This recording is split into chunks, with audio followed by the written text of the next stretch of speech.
Hey, good morning, everyone. Lee Jandro here with Abundant Grace Fellowship here in Keene, New Hampshire. Want to welcome folks who are in the room as well as those who are joining us online. Today, I'm going to be sharing about stop going to church and become the church. And before I jump into that, I just want to share a couple of things. The first is that I've been saying this more and more, and part of it is I was challenged about some things online and things, and I'm okay with that. But I want to be very clear that my expectation is not that people believe exactly what I believe. But I do, the things I do share, I've learned over the years, and I found them to be working values for me. And so when we look at our mission statement here at Abundant Grace Fellowship, our mission statement is that we would love, that we would train people, and we would equip people to do the work of the ministry. And then when we get all done doing that, then we go back and we do it all over again. So I just want to say that, the expectation isn't that you believe everything that I believe, but I invite you to at least take a look at some of the things I do share.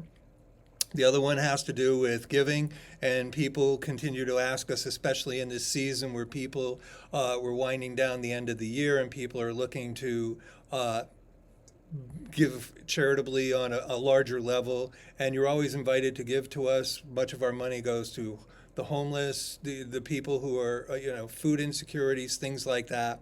So there is a box there. It says Tithely on it, and you're welcome to give that way electronically. So for years, I heard, just like many people, that you need to go to church.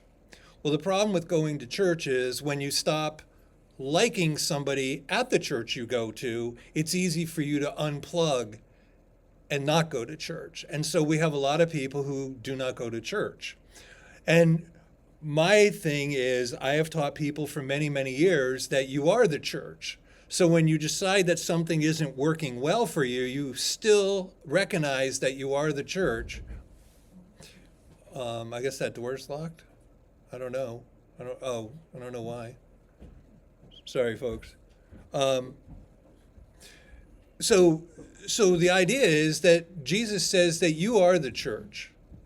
And so when you are the church, you don't have to think about going to church. That doesn't mean that you don't gather. What it does mean is that because you are the church, you have a responsibility to act as a follower of Christ.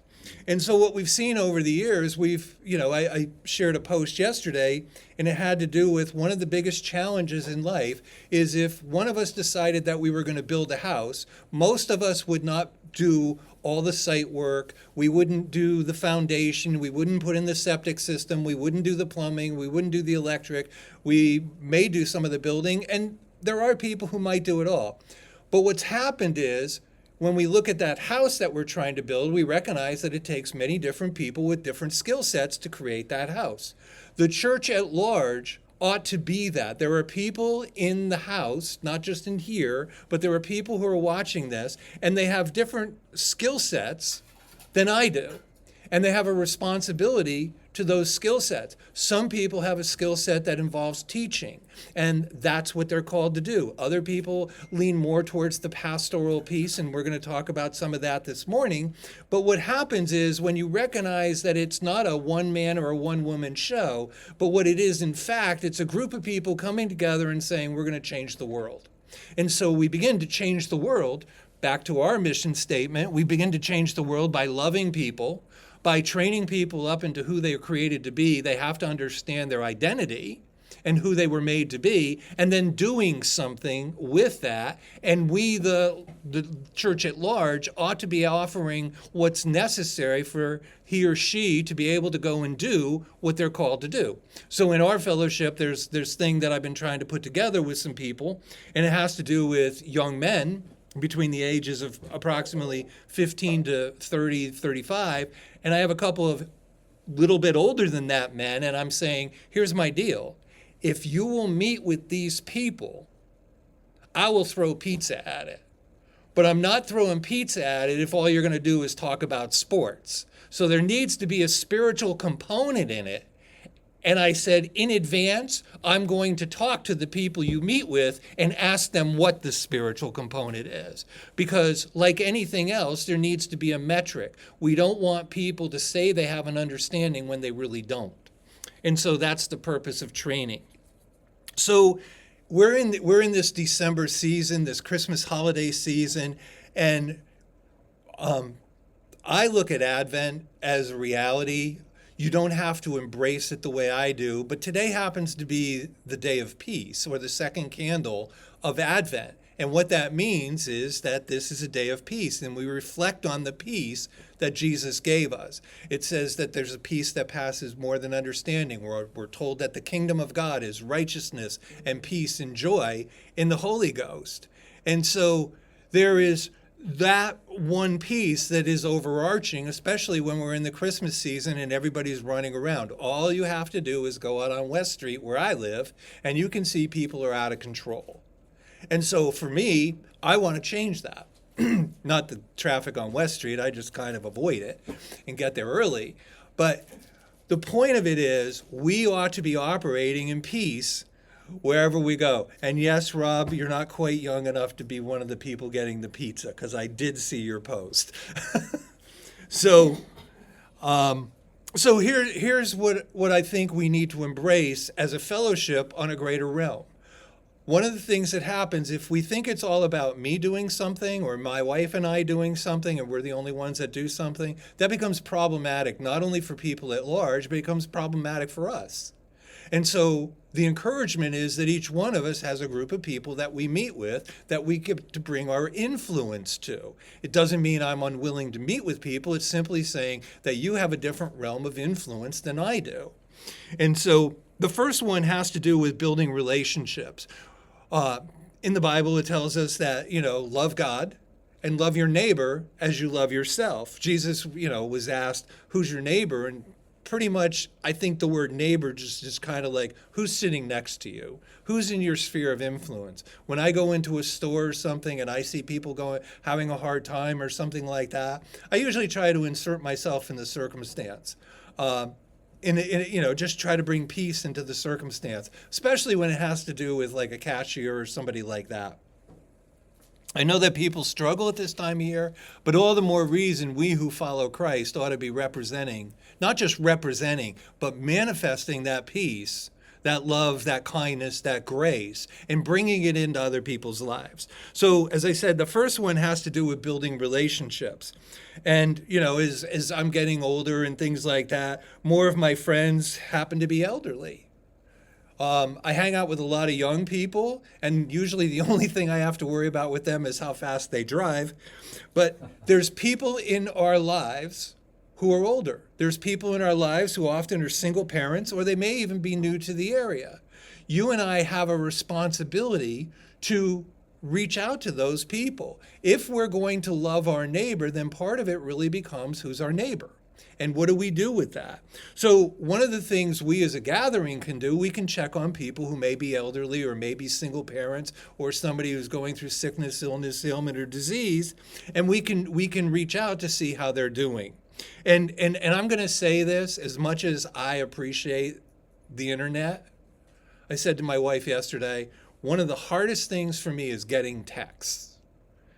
I don't mind texts, but what happens to me in a given day, sometimes I'll have, in Facebook Messenger alone, I might have 30 to 40 messages in a short period of time.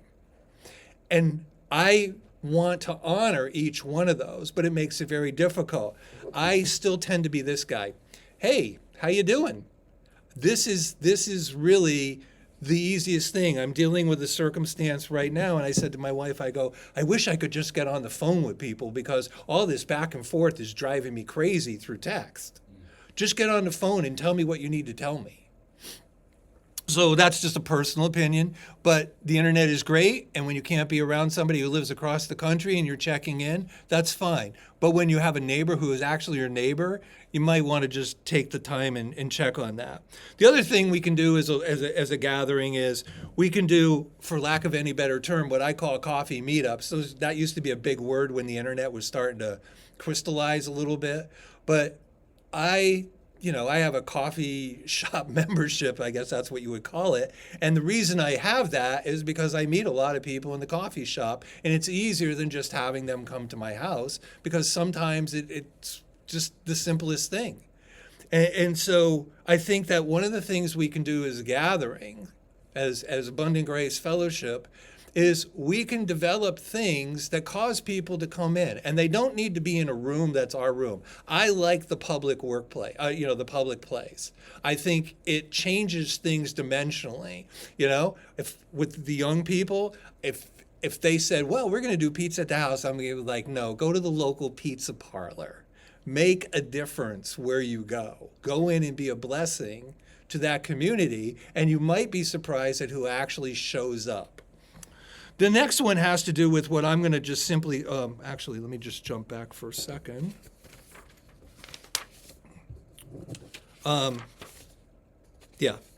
So part of building relationships has to do with this. It has to do with that each one of us has the opportunity to practice what I'm going to call intentional listening. I really work hard not to ask questions of people that only get one-word answers. And so in the sales world, we call them open-ended questions. But we ask questions that, like if you ever had a child or something and you say, how was school? They'll just say good, or they'll say bad. But if you say, what did you do in your English class? A single word answer isn't going to happen. So it requires us to think a little bit ahead about how we're going to approach people. And the next one is, and I'm big about this, is it's one thing to be in a grocery store or a coffee shop and see somebody and only have a moment for them. It's another thing to go devote time to that person. You and I will never develop relationships with people unless we devote time. So our time is important. So we need to learn to, if you will, be good about our time and not just fill our calendars with things. I had somebody say, well, I know you've been going through a hard time, Lee. And I said, but here's my deal. And they didn't know this. I said, I plan 2 hours in the morning and 2 hours in the afternoon for what I call planned spontaneity. So what that means is if somebody calls me up and says, I need to talk to you, I can say, does 1:30 work for you? Well, are you going to have time? Yes, because I put it in my calendar to have that time available for people. And then if I don't have anybody to fill that up with, then I'll just use it for the rest of the stuff I do. But giving people our full attention is really, really important. It's really difficult. I'm going to use Sunday morning. One of the reasons I made the decision to do what we do after the message, if you will, is so we can actually devote time to one another rather than some of the church fellowships where the meeting's over and everybody races for the door. That doesn't build relationships. The next one has to do with something that we've all talked about, has to do with sharing meals and things like that. It has to do with, food was one of Jesus's love languages. You read it, he's always eating with somebody. And so because of that, I think it's really important that each one of us begin to look at that. There are people in our lives you can invite over and just share a meal with, or vice versa. Just show up with the food thing. Food is the way to my life. The next one is pretty simple, and my generation does it more because I think it's easier to go on Facebook and go, hey, happy birthday, Joe. You don't really have to think about it. Like, I'm always surprised, and I'm going to be a little jerky here. I'm always surprised at the person who forgot that Christmas is December 25th. And all of a sudden it shows up and they go, oh man, I could have had a V8. Or a birthday party. They've known for a year that their child's birthday party, and all of a sudden they're scrambling 2 days before. By the way, I appreciate you writing me, asking me about that place for a birthday possibility. Yeah. So here's another one. Offer help before somebody asks you. Somebody's bringing groceries in, they look like they have their hands full, or they just need something. Participate in their lives. I know this pushes the envelope for a lot of people. But Christ in you is the hope of glory. Greater is he who dwells within you than he who is in the world. And that means that you and I carry the essence of who Christ is and the ability to help others when they're going through things. You know, the parent who runs into the coffee shop and the kid bolts down the aisle.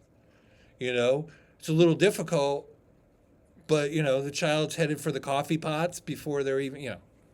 There's things that we can do to make people's lives better.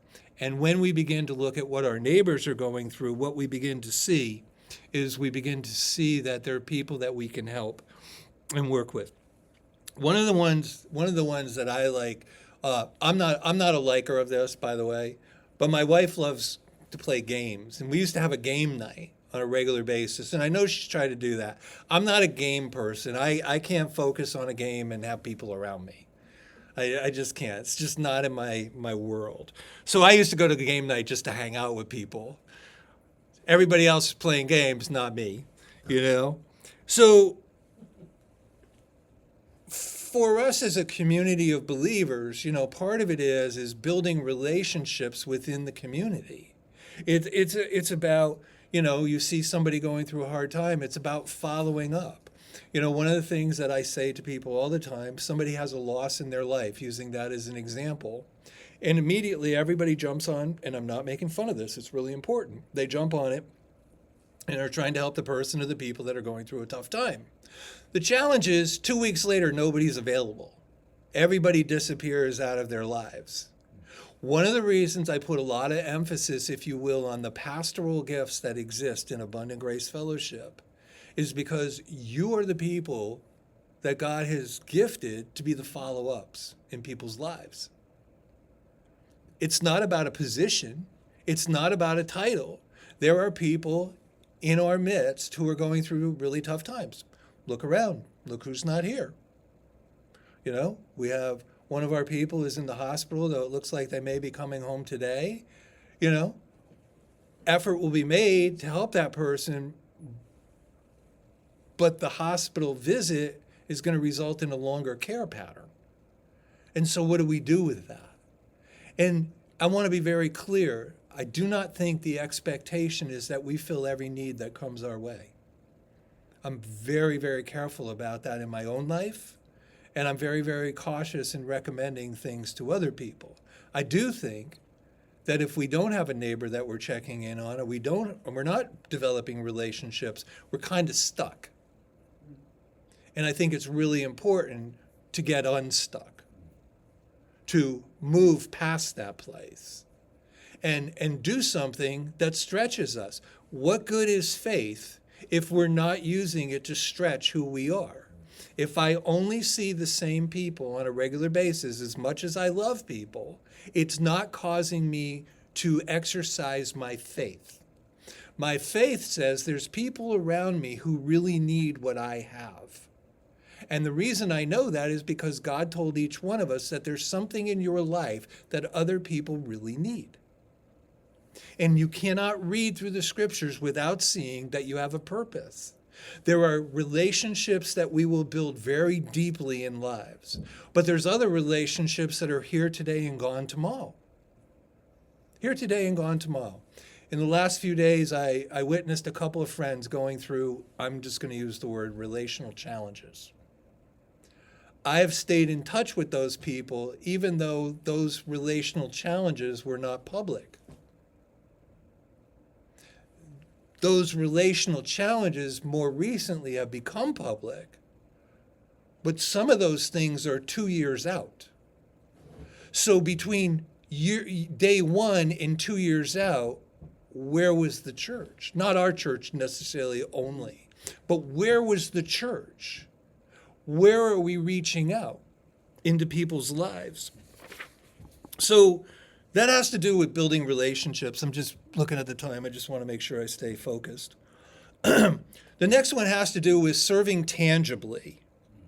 And tangibly is a weird word, you know? Scriptures tell us that faith without works is what? Dead, right? So we don't want dead works in our lives. So there's things that we can do that move us out into a tangible place. For some people, it's people in our fellowship. Maybe they're plugged into the school or the homeless shelter or food banks. Other people, have come alongside some of the young parents and things like that, or rides. I joke with my wife, I should change the signage on my vehicle and just make it Lee's bus, because I feel like I'm taking people and I'm not complaining about it. There's an opportunity for people who like driving, and there's people who need rides to hospital visits and doctors and things like that. And there's an organization in the area that's always looking for people to do that. You pretty much tell them, I got 1 day a week, I can give you 1 day a week. And things. The funny thing, and not the funny thing, but this organization doesn't operate in Keene. So a lot of the requests that I get are from people in Keene. While there is a friendly bus, and I recognize that, there's not always rides for people at certain times of day who have to go to the hospital, doctor's visits, even shopping and things like that. So I want to take some time to talk about the tangibility of service. One of the things that happens in ministry is people will come to me and they'll say to me, well, I'm not like you. And I'm like, thank God. Because if you were like me, then we would have two of me, and that would be really tough. But there's people who do other things, and they do it well. And so when I talk about serving tangibly, this is less about spirituality, though it's a spiritual principle. But it's like, if you, offer the skills you already have. By no stroke of the imagination, am I organized. I can put everything into bullet points and people go, wow, that's amazing. But, it's like I said, yesterday somebody sends me this thing. I don't know if people know what WhatsApp is, but basically it's a texting thing. And they're asking me questions and it's going back and forth and it's making my head want to explode. So I wrote it all in an email because that's how I process. And they go, well, Lee, you need to put it in WhatsApp. So literally I copied and pasted a 2-page document, slapped it right in and go, have fun, I'm going to bed. That's what I did. Other people are super organized. My wife is super organized when it comes to filing documents and things like that. I am not that guy. My filing system at home, and she will tell you this is truth, is a pile. And then once in a while, somebody gets to that pile who has organizational skills and they put it into folders because that evades me. That's not who I am. There's people who are good at organizing. I'm planning an event in May, and it's going to require a lot of people who are not me. A lot of people. I was telling my wife, she goes, how many people are you thinking about? I'm going, 3,000 to 5,000. Let's throw a party. But I got all the bullet points and I got the timeline, so that's half the battle. But my reason for saying that is there are people in this room who are super creative, and I would love to see you do something with your creativity. There's class, people can teach craft classes at the nursing home or in the schools or some of those things. And those may sound very simple, but some of those people are 75, 80, and they don't have any feedback. They don't have anybody in their life. I mentioned, helping others with transportation and things like that. My papers are getting out of line here. So transportation is one of the ways you can serve tangibly. Situation came up the other day. I was unable to do it. I reached out to Tyler. Tyler was able to do it. He was a huge blessing to the person, and they were able to repair a vehicle and get it back from Massachusetts. So there's things that we have access to, and we don't always think of that. We have to stop saying this is spiritual and this is not. There are things that we do in our life, not talking about spiritual gifts, but there's things that are in our life that really are important, and it's a spiritual principle to take some of those gifts and share those with others. The next one has to do with being present in everyday places. This is a hard one for people. It's a hard one because if it's a workplace, a lot of times we're trying to get in and out. If it's a grocery store, maybe we planned, maybe we didn't, but we're trying to get in and out. And so one of the things that happens is I find that people are more available to engage with where they end up. Coming to church, everybody comes in sometimes, and I'm being very careful how I say this because there's more of you than there are of me. I'm just kidding about that. But here's the deal. The deal is sometimes we're having a really rough week and we come in and we only want to share the best. And that's okay if it's truth. But a lot of times we see that somebody is going through a difficult time and we kind of go, oh, they said they're fine, I'm just leaving. I find that when I run into people in public spaces, I find that people are more real. And I'm not saying people who come to church are less real, but sometimes I do not want this to happen in Abundant Grace. I do not want us to be a competition between who's doing okay and who's not. And people go, well, I'm being transparent. No, transparency is what I see, not what you project. You may be authentic in your life, and I can see the pain that you might be going through, or I can see the joy that you're engaging in. Christmas time is really tough for people. There's people who recently had losses, and they may be going through a really tough time. There's people who have health encounters and things like that, and they may be going through a really tough time. There's people who might have just had their first baby, and they can't wait to have Christmas. And it's really hard because they're in a really good place, and someone over here isn't. And so we need to be able to live out our kindness and our generosity where we're at. We need to be present in the everyday places. You know, if somebody is, you see is struggling with a toddler and they're in a restaurant, they're trying to get their coffee, maybe it's on you to pay for that coffee. You know, just take a moment and say, I got this, you go sit with your child. And so we struggle sometimes with what it looks like out there in the world. And so,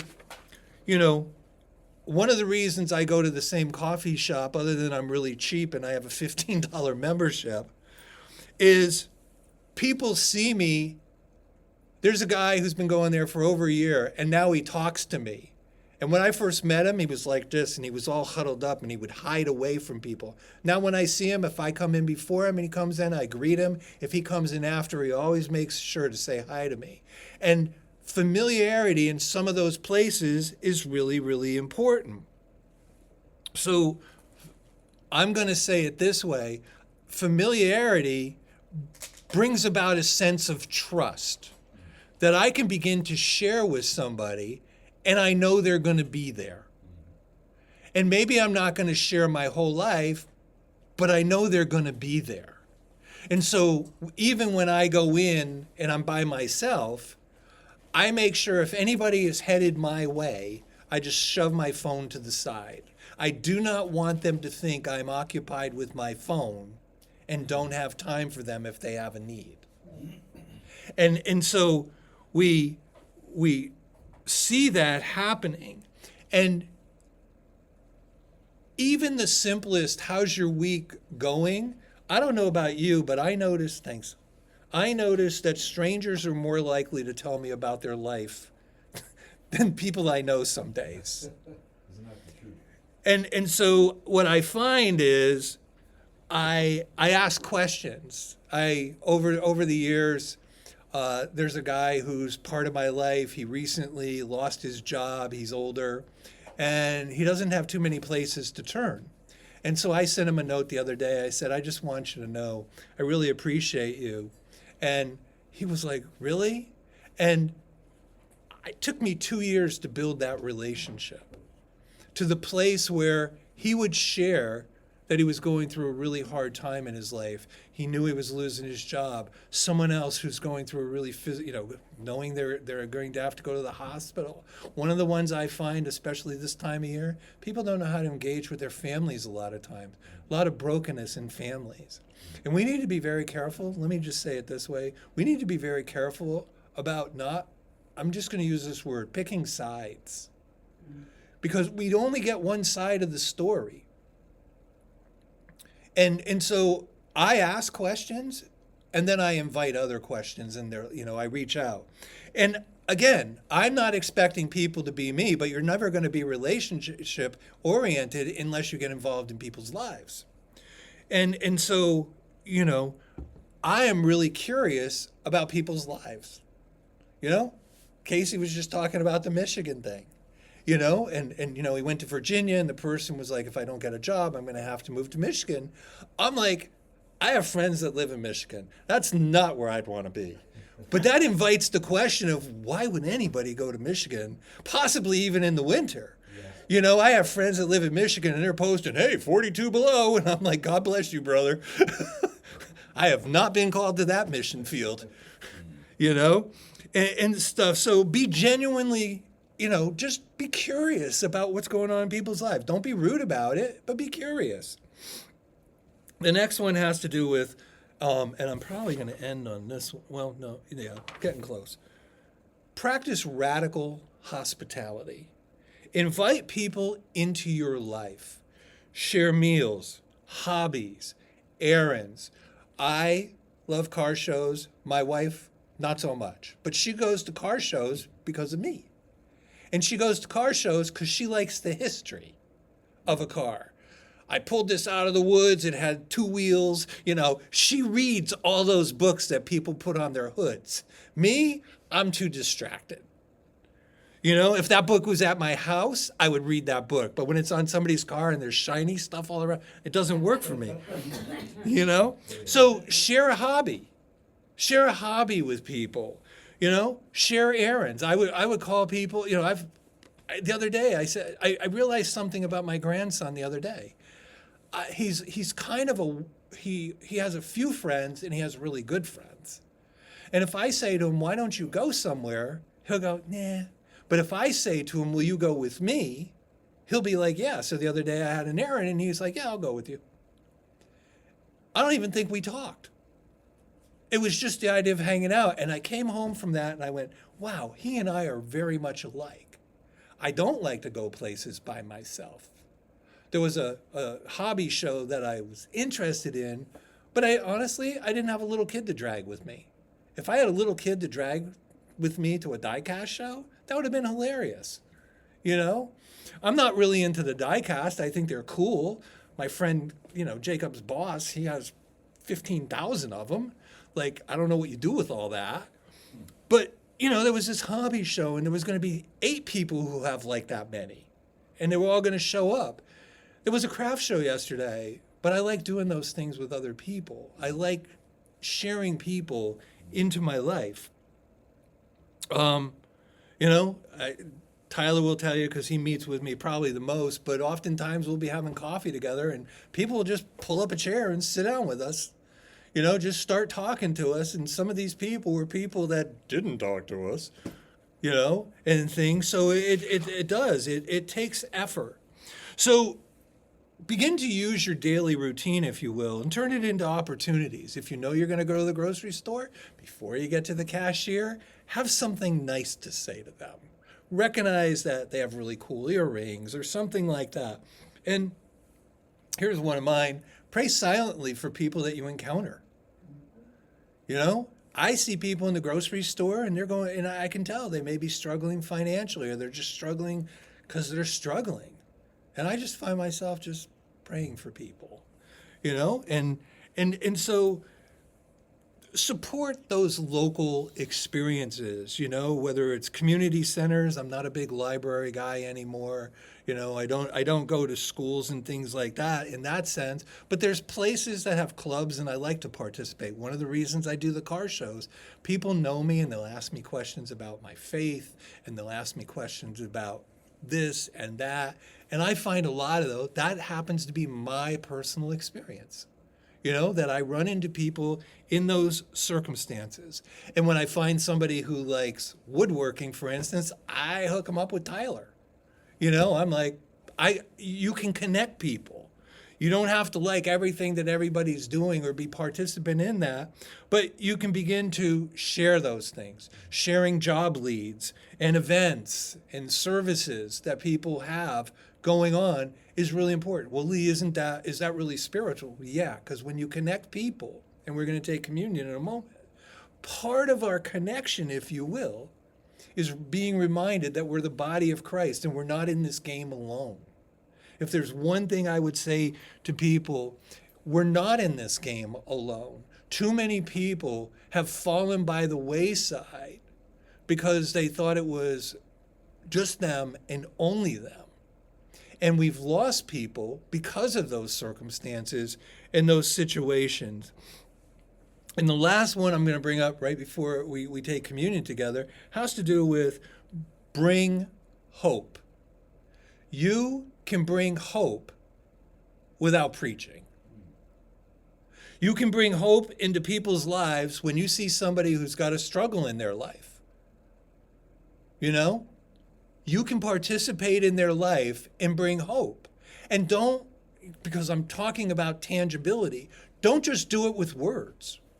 If you can meet that need, God says in his word that you have a responsibility, if you will, to meet that need. To meet that need in someone else's life. And so for me, one of the things that I'm able to do, it's because I took time about it, is I kind of have my own little story that I share, you know? And it changes depending on the person that I'm with. I shared the story about building a house earlier, that you have all these people, and it takes a lot of people to build a house sometimes. But building a fellowship takes each person from day one. If you look at the picture at the top of our group, it has somebody putting a canoe paddle in the water. Because if you don't put your paddle in the water, we're not going to get where we need to go. So each one of us has the ability to put a paddle or an oar in the water. So I look at circumstances. I see somebody come in and their kids are manhandling them. I begin to formulate how I can share something with them. I see somebody else who may be older, and I heard that they just had a loss in their life. I begin to think, what value can I bring to their life? And so I do take the time to do those things. And again, each one of us has a different circle of people. And we have different people that we reach and different people that we touch. And my encouragement is that we stop going to church. I'm not talking about stopping gathering. If I've noticed something over the last year or two, the less people gather, the weirder their lives have become. The weirder they're, well, Lee, you're just saying that. No, I observe. I don't necessarily bring this up to people, but I observe that when we're checked out and we're not gathering, the very essence of gathering is that we all bring our paddle or our oar to the table. And so each one of us has the ability to bring hope into people's lives because of who we are. Well, Lee, I feel pretty hopeless. Well, then tell somebody. And let's begin to see the restoration of hope in your life. Because everybody is going through something, especially this time of year. Some people are way up here, and I don't want to be around. No, I'm just kidding. They're way up here. And there's other people who are down in the dumps. And the idea of even going to the mailbox and not having a gift card, or a Christmas card, or not getting a call, or whatever it is, you, for lack of any better terminology, you may be the very miracle they've been praying for. You entering in their life may be the very thing that they need. They need what you have, and if we do not open up and release that, then that person may think, what's the point in having hope? This is a terrible time of year for people. This is, anybody who reads the statistics knows that many people check out. Suicide, injury, self-inflicted, all the craziness. Or they cater to their addictions and create even more problems in their life. And there's circumstances all about us, and they just really need you. So when I say stop going to church and start being the church, this is probably the simplest group of things we can do. There's other things that I can throw on this, But this is simple. These are things that you're already participating in, and now you get to release something additional in those things. So we're going to take communion together. For those of you watching from home or wherever you are, we just invite you to take communion with us. Sorry, I couldn't find my cup. So the reason we take communion, for those of you who are watching, we take communion because we believe in the body of Christ. There's so many ramifications to the simple act of taking communion. Some people are believing that it represents healing in their bodies. Other people, they want that connectivity that I was describing earlier. For some people, it's simply an observation of the work that Christ did. And so we take this together. On the night that Jesus was betrayed, he took the bread and he gave thanks for it, and he gave it out to his disciples, and he said, "This is my body. As often as you do this in remembrance of me." So we take this together in the name of Jesus. And in like fashion, he took the cup, and he passed it around, and he said, "This is my blood." As often as we do this, we will be doing it in remembrance of him, to recognize that you and I dwell in who he is and who he was, for the very purpose of some of the things I described this morning. So we take this together in the name of Jesus. Thank you, Lord. So for those of you who are watching from home, couldn't be with us today, circumstance, situation, things like that, our prayer is that you would see the restoration of hope. And because this is the second weekend of Advent, that you would see peace begin to manifest in your life. And if you don't have peace, then I would encourage you to dial in. Get somebody to pray for you. Get somebody to sit down with you. Have coffee with somebody. The worst thing that we can do is isolate in this season. So I pray that you would be connected and see the connectivity in your life. So again, for those of you at home, we love you. We care about you. We're going to end here. God bless you all. Thank you.